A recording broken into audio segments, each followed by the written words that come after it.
People sometimes accuse Christian faith of being so heavenly minded that it's no earthly good.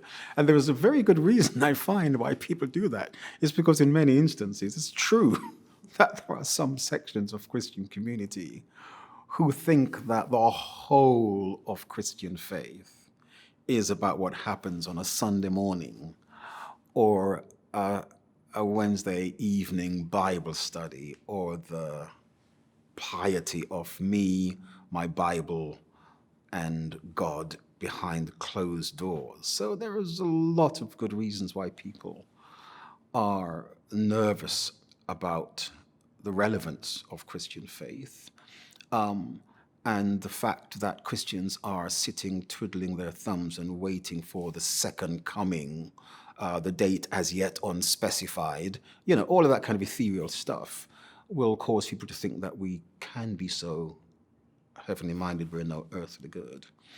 The reality is that the last thing Christians need to do is to let go of that sense of the return of Christ. It's a bit weird if you're not a Christian, frankly. But actually, it's the motive, this eschatological hope, this future hope, which burns its way into the present and says, you have something to offer now because you believe in something to come. And this now, not yet, this living in between, this creative tension of living in the enormity of the problems of our world and doing something about it because we believe in a future hope is the heart of Christian witness. Lose that tension and we become as materialistic and as temporal as everybody else.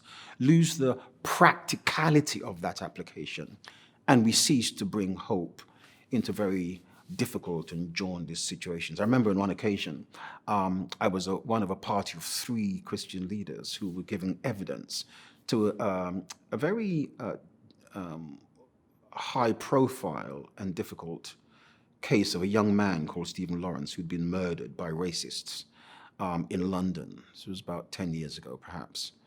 And I remember we gave evidence at the end of a very long national series of hearings which the police had initiated themselves. After we'd given our evidence and the session was over, the chief guy who was responsible, the police officer who was responsible, came up to the 3 of us and he said, I've traveled all around the UK with this inquiry. I've heard some really, really aggressive things. He said, you guys have given me, as 3 black clerics, if you like, you've given me the most hostile time of anybody. You've given me a really hard time, he said.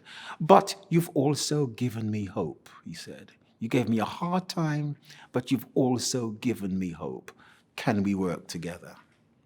I think that's the heart of Christian faith, that we critique with love, but we also critique with hope.